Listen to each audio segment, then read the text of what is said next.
Which Premier League players have actually shaped this season so far? Here's my top 10 power rankings in the Premier League for November 2025. And my number one is definitely going to surprise you. In fact, Haaland is even in my top 3, but let me explain. These power rankings aren't strictly analytics, but they are judged on some stats, as well as player ratings from well-known websites like FotMob and WhoScored. But if you think I've missed anyone, please drop it in the comments. Let's start from number 10. In 10th place is Iliman Ndiaye. He's found himself growing in influence for Everton for the past 12 to 18 months now, and the stats so far this season kind of back that up as well. Coming in mostly from the right side of attack, but kind of able to play either centrally or from the left as well. He's managed 4 goals and an assist so far in the Premier League, adding some end product to that dribbling skill that we kind of already knew that he had. At number 9, it's Bryan Mbeumo, Manchester United's new signing, who in a chaotic team has actually embedded himself really well, producing the goods with 5 goals already from 11 games. It's kind of the attacking threat that they really missed last season and really supporting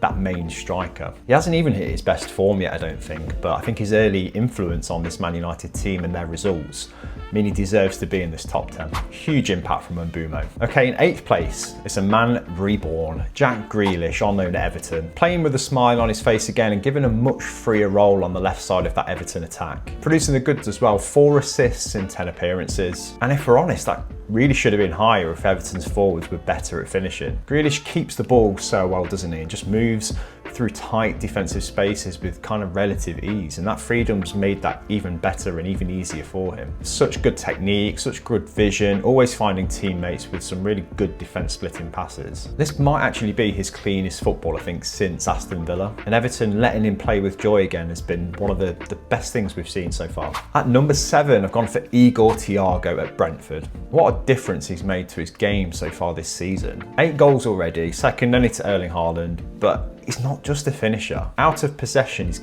often Brentford's first line of defence. And in possession, so good at running at goal, so good with his back to goal, holding up play, laying off the ball. He does the lot. He's the definition of a handful for defenders, isn't he? A brilliant all-round forward and a great season so far. In 6th place, Moises Caicedo, probably Chelsea's most influential player, I think, so far this season, and fast becoming the perfect modern defensive midfielder, isn't he?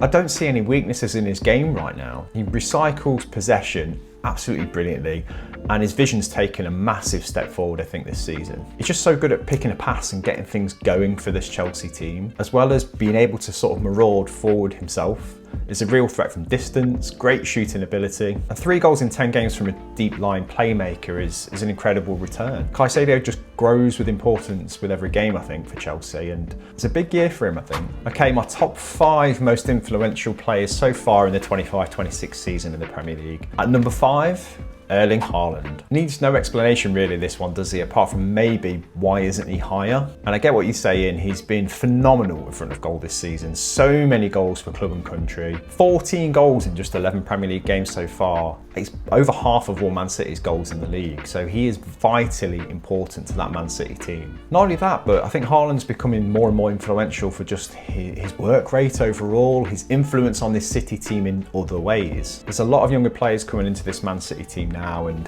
this next phase of Pep Guardiola's vision for the team is kind of centred around that mentality that Haaland has. He's becoming more of a leader. He's got this winning mentality now that I think is rubbing off. Even at just 25 years old himself, he is showing some of these younger City players exactly what they need to do and what they need to think like to be a success. And yeah, still clearly the most feared forward in the league, but everything else he brings is what makes him a much better package, I think, than he has been in previous seasons. At number 4, Sunderland's Nordi Mukiele. He's been phenomenal. What a coup he was signing for Sunderland. At a bargain price, really. I think it was £12 million, but he's been a revelation in central defence for them. So good at the back, immense physicality, a great read in the game, great tackling, and a real threat in the box as well, with a goal and assist so far. He's been one of the biggest surprises for me, I think, of this season, and a big part of that Sunderland spine that is taking everybody by surprise and pushing for a top 4 place in the Premier League, which again, is crazy to say, but Mukiele has been a huge part of that. Now into the top 3, and in 3rd place I've gone for Declan Rice. Let's face it, he's fast becoming one of the best all-round midfielders in the game, let alone in just the Premier League. He's been immense so far this season, and definitely gone up a level, in my opinion. He's getting better, approaching his peak years, great with key passes, his leadership's improved, and set pieces are some of the best in the world. He does almost everything at a really high level, Declan Rice, doesn't he? To the point where it almost goes unnoticed, but he's been the heartbeat of this Arsenal team. Incredible midfielder, so comfortable, so versatile, can sit deep, can play box to box, has an incredible engine, doesn't he? And great vision to provide an attacking threat going forward. It's going to be a massive year for Rice, I think, for club and for country. Right, moving on to 2nd place in my power rankings, and for this one, I've gone for Jeremy Doku, who's one of the most improved players in the league, I think, so far. He's gone from an impact sub to almost a guaranteed starter in recent games, and I think that alone kind of says it all. What a leap that is. He's quite simply become one of City's most important attacking outlets. His pace and trickery in the final third is rare, and the way he creates space and allows movement for others around him and then finds his teammates has been central to Man City's attacking threat. I mean, he's probably best coming in from the left, I think, Doku. But I think the fact that he can play almost anywhere across that front line makes him so difficult to defend against. A goal and 3 assists so far in the Premier League, and I think a growing influence in this Man City side, especially as they evolve in this next phase really under Pep Guardiola. I think he's going to grow in influence, and I think 2026 is going to be a big year for Doku. And at number 1, I've gone for Granit Xhaka. Yep, a 33-year-old midfielder for a newly promoted club, but he absolutely deserves to be there. And in my opinion, might well be the signing of the season. Xhaka's been incredible, hasn't he? Who would have thought that when Sunderland snapped him up in the summer? Honestly, I had my doubts, but what Xhaka brings is leadership in kind of a similar vein to the way Jordan Henderson has done at Brentford.